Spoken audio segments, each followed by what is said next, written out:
Class में बात करते हैं देश की अर्थव्यवस्था की, लेकिन देश की अर्थव्यवस्था को लेकर एक राहत भरी खबर सामने आई है।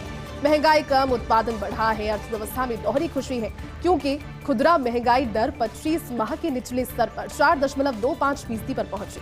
भारतीय रिजर्व बैंक के 4% के लक्ष्य के काफी करीब ये पहुंची है। जो टारगेटेड लक्ष्य था उसके काफी क्लोज ये पहुंच गई है, यानी कि उससे भी आगे। लेकिन ब्याज की दरों में कमी की कोई संभावना नहीं है। अप्रैल में औद्योगिक उत्पादन सूचकांक यानी कि आईआईपी 4.2% बढ़ा, लेकिन पिछले महीने 1.7% पर रहा था औद्योगिक उत्पादन सूचकांक।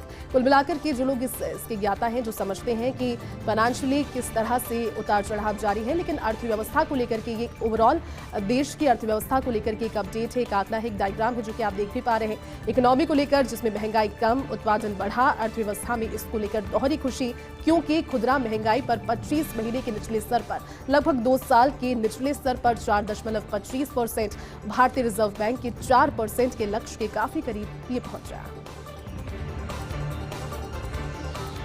और दुनिया की सबसे बड़ी अर्थव्यवस्थाओं में भारत अब 5वें स्थान पर। देश की अर्थव्यवस्था का आकार हो गया है $3.75 ट्रिलियन। विश्व की 5वीं सबसे बड़ी अर्थव्यवस्था भारत बना है। देश की अर्थव्यवस्था का आकार बढ़कर $3.75 ट्रिलियन पर पहुंच गया है। अमेरिका, चाइना, जापान और जर्मनी की अर्थव्यवस्था भारत से आगे है, लेकिन भारत अब दूसरे प्रतिद्वंद्वियों को, जो कि दूसरे देश हैं, उन्हें पछाड़ते हुए, बीट करते हुए 5वें स्थान पर काबिज हो गया है। अमेरिका सबसे पहले है, उसके बाद चाइना दूसरे स्थान पर, जापान और जर्मनी की अर्थव्यवस्थाएं तीसरे और चौथे क्रमशः स्थान पर, लेकिन उनके बाद भारत अब 5वीं सबसे बड़ी विश्व की अर्थव्यवस्था।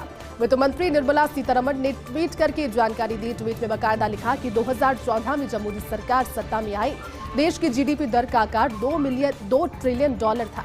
वित्तीय वर्ष 2023 में भारत की जीडीपी ग्रोथ 7.2 रहने के अनुमान की भी उन्होंने ट्वीट के जरिए जानकारी दी। उन्होंने कहा कि वित्तीय वर्ष जो करंट चल रहा है 2023 में भारत की जीडीपी ग्रोथ 7.2% रहने का अनुमान। इस विश्लेषण के आधार पर चूंकि 5वीं अर्थव्यवस्था भारत बन गया है, विश्व की सबसे बड़ी, हो सकता है कि इस बार वित्त वर्ष 2023 में फाइनेंशियल ईयर 2023 में भारत की जीडीपी ग्रोथ 7.2% रही। तो आज देश भर में 46 जगहों पर रोजगार मेलों का आयोजन हुआ। प्रधानमंत्री नरेंद्र मोदी ने वीडियो कॉन्फ्रेंसिंग के जरिए जुड़कर रोजगार मेलों में अपना संबोधन भी दिया। प्रधानमंत्री मोदी ने 70,000 युवाओं को नियुक्ति पत्र सौंपे, यानी कि 70,000 युवा, लेकिन 70,000 युवाओं के परिवारों के लोगों के चेहरे पर आज खुशी नजर आई नौकरी मिलने की। प्रधानमंत्री की ओर से जब नियुक्ति पत्र सौंपे गए, हालांकि वर्चुअली वो जुड़े, लेकिन नियुक्ति पत्र पाने वालों को प्रधानमंत्री ने बधाई भी दी। और उन्होंने अपने संबोधन में कहा कि भारत में नौकरियों के नित नए अवसर बन रहे हैं, तलाश की जा रही है संभावनाएं। युवाओं के लिए समय बेहद महत्वपूर्ण है। सबसे गोल्डन पीरियड युवाओं के लिए समय, जब नौकरी की तलाश और नौकरी के बीच का जो फासला है वो खत्म हो जाता है, नौकरी उनके हाथों में होती है और उसके बाद फ्यूचर सिक्योर होता है। प्रधानमंत्री ने कहा कि युवाओं को बड़े पैमाने पर सरकारी नौकरियां दी गई। भारत को विकसित राष्ट्र बनाने का सभी का साझा लक्ष्य है। उन्होंने कहा कि मुद्रा योजना से करोड़ों युवाओं को लाभ मिला है। भारत एक दशक पहले की तुलना में अब कंपैरेटिवली ज्यादा मजबूत है। पूरी दुनिया भारत पर गर्व कर रही है। उन्होंने अपने संबोधन में ये भी कहा कि 25 साल में भारत को विकसित देश बनाना है। विकसित देश बनाना है, यानी कि जो विकासशील से विकसित के दायरे को खत्म करने की बात प्रधानमंत्री ने आज फिर से कही। उन्होंने कहा कि भारत विकासशील देश, लेकिन 25 साल के अंदर भारत को विकसित देश बनाने का विजन है। पूरी दुनिया भारत पर भरोसा करे। ये तमाम सारी बातें प्रधानमंत्री ने रोजगार मेलों में वर्चुअली जुड़कर आज की। चलिए बात करते हैं सीएम अशोक गहलोत की मेवाड़ वागड़ के दौरे की। मुख्यमंत्री आज इसी क्रम में उदयपुर के दौरे पर रहे। होटल लेक एंड में मुख्यमंत्री गहलोत ने प्रेस कॉन्फ्रेंस की। उन्होंने कहा कि धर्म के नाम पर लोगों को आज भटकाया जा रहा है। राजस्थान में ध्रुवीकरण नहीं चलेगा। ये भी कहा कि भाजपा सरकार ने रिफाइनरी के काम को बंद करवा दिया। जनता ने हमें आशीर्वाद देने का मन बना लिया। हमारी योजनाओं के नाम बदले जा रहे हैं। हम अपने काम और जनता की सेवा के दम पर चुनाव लड़ेंगे। प्रेस वार्ता के दौरान उन्होंने कहा कि आरसीपी को लेकर केंद्र सरकार कोई रुचि नहीं दिखा रही, जिस बात का ऐलान खुद प्रधानमंत्री ने देश के सामने राजस्थान की जनता के लिए एआरसीपी के मुद्दे को लेकर किया। अब अपनी बातों से मुकर गए हैं। राजस्थान बार बार पहुंच रहे हैं, दौरे पर दौरे हो रहे हैं, लेकिन प्रधानमंत्री एआरसीपी का कोई जिक्र नहीं करते। उन्होंने कहा कि महंगाई राहत शिविर की देश भर में चर्चा हो रही है। राजस्थान का वित्तीय प्रबंधन शानदार है। देश में 25 लाख का फ्री इलाज कहीं नहीं मिल रहा, लेकिन राजस्थान में जो फाइनेंशियल मैनेजमेंट है वो इस तरह से है कि राज्य सरकार भले ही उसको वहन करती रही, लेकिन जनता तक फिर भी योजनाओं का लाभ पहुंचे। 25 लाख का चिरंजीवी में मुफ्त इलाज। राजस्थान के अलावा प्रदेश के किसी भी देश के किसी भी राज्य में नहीं है। उन्होंने ये भी कहा कि राजस्थान अपनी योजनाओं के दम पर देश में रोल मॉडल बन गया है। ये भी कहा कि हम साल 500 बच्चों को पढ़ने के लिए विदेश भेज रहे हैं, क्योंकि शिक्षा की उपयोगिता हमेशा से उन्होंने अपनी बातों, अपने वक्तव्यों के जरिए दर्शाई है। अनुकृति योजना के तहत बच्चों को प्रतिष्ठित संस्थानों में कोचिंग करवा रहे हैं। 500 रुपए में गैस सिलेंडर दे रहे हैं। राजस्थान में कांग्रेस के पक्ष में माहौल है। ये तमाम सारी बातें मुख्यमंत्री अशोक गहलोत ने प्रेस वार्ता के दौरान। सीएम अशोक गहलोत 15 जून को रहेंगे धौलपुर भरतपुर के दौरे पर। मुख्यमंत्री के दौरों के मैराथन दौरों के क्रम में अब बारी 15 जून को आएगी धौलपुर और भरतपुर के दौरे की। तो धौलपुर की बाड़ी में महंगाई राहत कैंप का सीएम अशोक गहलोत अवलोकन करेंगे। 15 जून को सुबह 11 बजे जयपुर से निकलकर 12 बजे बाड़ी सीएम पहुंच जाएंगे। महंगाई राहत कैंप में शिविर का अवलोकन करने के बाद सभा भी वहां रखी गई है, जिसको संबोधित मुख्यमंत्री अशोक गहलोत करेंगे। दोपहर 2 बजे सिकरी भरतपुर का गांव है, वहां पर पहुंचेंगे मुख्यमंत्री अशोक गहलोत और फिर सिकरी में महंगाई राहत कैंप का अवलोकन करेंगे। साथ ही किसान सम्मेलन भी रखा गया है, जिसको भी सीएम अशोक गहलोत संबोधित करेंगे। फिर उसी दिन 3:30 बजे मुख्यमंत्री सिकरी भरतपुर से जयपुर के लिए निकलेंगे। तो मुख्यमंत्री के मैराथन दौरे हर जगह जारी है। मेवाड़ वागड़ का दौरा करके आज भी वो जयपुर लौट रहे हैं और इसके बाद धौलपुर और भरतपुर के दौरे पर सीएम रहेंगे। बढ़ते हैं, मुख्यमंत्री अन्नपूर्णा योजना की बात करते हैं। मुख्यमंत्री अन्नपूर्णा योजना में पैकेज की जगह खातों में राशि। टेंडर प्रक्रिया के अनुमोदन के बाद सरकार ने मानस बदला है। ये मानस बदला है जब टेंडर प्रक्रिया के अनुमोदन जारी हो गए हैं। लेकिन चुनाव नजदीक है, इसलिए राज्य सरकार ने तरीके को थोड़ा बदला है। मंत्री के पास पहले टेंडर और अगले दिन पहुंचता था डीबीटी का प्रस्ताव, लेकिन राज्य सरकार इस योजना पर खर्च करेगी करीब 5,000 करोड़ रुपए। 1.05 करोड़ लाभार्थियों के खाते में पैकेज के रुपए जमा हो जाएंगे और 370 रुपए बताई गई थी वित्त विभाग ने पैकेज की कीमत। लेकिन चूंकि अनुमोदन अब जारी हो गया है, तो कुछ तकनीकी बदलाव इसमें हुए हैं। बदलाव की पूरी जानकारी एक बार फिर से आपको देते हैं। मुख्यमंत्री अन्नपूर्णा योजना का जिक्र यहाँ पर कर रहे हैं। तो पैकेज की जगह खातों में ये राशि।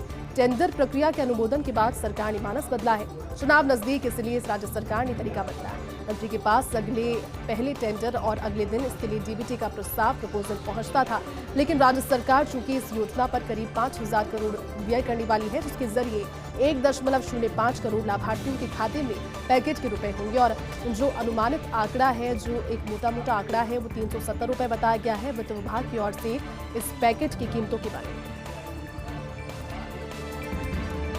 अरब सागर से उठा चक्रवाती तूफान बिपरजॉय। सौराष्ट्र कच्छ के 7 बंदरगाहों पर ज्यादा खतरा है, क्योंकि अलर्ट दिया गया है इन बंदरगाहों के लिए, जहां पर सबसे ज्यादा खतरा मंडरा रहा है। अपने विकराल रूप में बिपरजॉय है। चक्रवाती तूफान के असर से तटीय इलाकों में अगले 48 घंटे बेहद अहम है। सौराष्ट्र कच्छ के 7 बंदरगाहों पर 10 नंबर के सिग्नल दर्शाए गए हैं। इनमें ओखा, जखो, मांडवी, मुंद्रा, न्यू कांजला, नवलखी, सलाया भी शामिल है। इनके अलावा पोरबंदर, द्वारका, जामनगर के लिए 9 नंबर का सिग्नल जारी है। सिग्नल का अर्थ यही है कि वहां पर तेज वहां जो लहरें हैं वो उठ सकती है और ये ज्यादा गंभीर स्थितियां इसलिए बना सकती है। इसलिए सभी बंदरगाहों को मछुआरों से अपील कर दी गई है कि आप खाली कर दीजिए। लोगों से अपील कर दी गई है कि तटीय क्षेत्रों में ना जाइए। क्षेत्र के अन्य सभी बंदरगाहों पर 4 नंबर का सिग्नल जारी। तो वहीं दक्षिण गुजरात की अगर बात करें तो बंदरगाहों पर 2 नंबर का सिग्नल जारी हुआ है। लेकिन इस बिपरजॉय तूफान के चलते एहतियातन 67 ट्रेनों को भी रद्द किया गया है। आप समझ सकते हैं कि जब गृह विभाग, गृह मंत्रालय इसको लेकर लगातार अपडेट ले रहा है, अमित शाह ने इसको लेकर बैठक ली, तो वाकई में इसके अनुमान से ज्यादा जो सोचा जा रहा था उससे भी ज्यादा विकराल रूप बिपरजॉय ने लिया है। एयर इंडिया और इंडिगो ने मुंबई से कुछ उड़ानों को रद्द किया है। इस तूफान को देखते हुए प्रधानमंत्री नरेंद्र मोदी ने तूफान को लेकर उच्च स्तरीय बैठक भी ली। तो चक्रवाती तूफान बिपरजॉय का असर गुजरात के राजकोट में 14 और 15 जून को स्कूल बंद रहेंगे। बच्चों की सकुशल रहने के लिए और किसी तरह से परेशानी ना हो, क्योंकि तेज तूफान और बारिश का अंदेशा तो है। लेकिन गुजरात के राजकोट में 14 और 15 जून को, क्योंकि गुजरात में सबसे ज्यादा प्रभावी वो इसी समय पर रहेगा, राजकोट में स्कूल्स को बंद रखने का निर्णय लिया है। पीएम मोदी ने गुजरात के मुख्यमंत्री भूपेंद्र पटेल से फोन पर इस संबंध में बात की। पीएम ने चक्रवाती तूफान बिपरजॉय को लेकर भूपेंद्र पटेल से बात की। उन्होंने कहा है कि ये सुनिश्चित करना सरकार का दायित्व है, कर्तव्य है और सरकार को ये करना होगा कि बिपरजॉय की वजह से लोगों को बिना किसी जानकारी के, अगर जिन लोगों को जानकारी नहीं है, जानकारी पहुंचाई जाए। और खासतौर पर स्कूली बच्चे जो कि बहुत ज्यादा पाबंद ना हो, बाध्य ना हो, 14 और 15 तारीख को उनकी छुट्टी कर दी जाए। प्रधानमंत्री ने केंद्र की ओर से हर संभव मदद का भरोसा दिया। उन्होंने कहा कि जो प्राकृतिक चीजें हैं वो होंगी, लेकिन सबसे ज्यादा जरूरी लोगों की जिंदगी बचाना है। किसी तरह से ये नुकसान लोगों की जिंदगी पर आफत बनकर न आए, और ये कहा उन्होंने केंद्र की ओर से हर संभव मदद भी दी जाएगी। बिपरजॉय 15 जून को गुजरात के समुद्री तटों से टकराएगा। चक्रवाती तूफान के मद्देनजर सौराष्ट्र कच्छ में एनडीआरएफ की टीमें तैनात हैं। 150 किलोमीटर प्रति घंटे की रफ्तार से तेज हवाएं चल सकती हैं। कच्छ के तटीय इलाकों में 16 जून तक धारा 144 लागू है। बेहद गंभीर, क्योंकि जूनागढ़ में भी 14 जून को स्कूलों को बंद रखने का ऐलान किया गया। तो वहीं प्रदेश में भी चक्रवाती तूफान बिपरजॉय को लेकर रेड अलर्ट आया है। मौसम विभाग ने चक्रवाती तूफान को लेकर यह अलर्ट जारी किया है। तूफान का प्रदेश में 15 से 17 जून तक व्यापक असर नजर आएगा। मौसम विभाग ने तूफानी हवाओं के साथ बारिश की चेतावनी दी है। मौसम विभाग का कहना है कि यहां पर तेज हवाएं तो चलेगी ही, लेकिन तेज बारिश भी होगी। तापमान में 10 डिग्री तक गिरावट की संभावना। जहां चिलचिलाती धूप इस समय राजस्थान में पड़ रही है, तो 10 डिग्री की गिरावट के साथ अब ठंड का एहसास होगा जब ये बिपरजॉय का असर राजस्थान में नजर आएगा। लेकिन अभी अरब सागर खाड़ी में बना हुआ चक्रवाती तूफान का असर 15 जून को पाकिस्तान के तटीय इलाकों से टकराएगा और पाकिस्तान के रास्ते राजस्थान में भी प्रवेश करेगा। उसके बाद उत्तर पूर्व राजस्थान की ओर चक्रवाती तूफान बिपरजॉय बढ़ेगा। टकराने के साथ धीरे धीरे कमजोर होगा चक्रवाती तूफान। मौसम विशेषज्ञ कह रहे हैं कि जैसे ही राजस्थान की सीमा में प्रवेश करेगा, जोधपुर और अन्य इलाकों में उसका असर नजर आएगा, लेकिन वहां से फिर धीरे धीरे हल्का पड़ेगा। राजस्थान में डिप्रेशन के साथ कम दबाव का क्षेत्र बनाएगा और इसके चलते 3 से 4 दिनों तक मौसम में भारी बदलाव होगा। प्रदेश के 4 संभागों में भारी बारिश और तेज हवाओं का इस दौरान जोर रहेगा।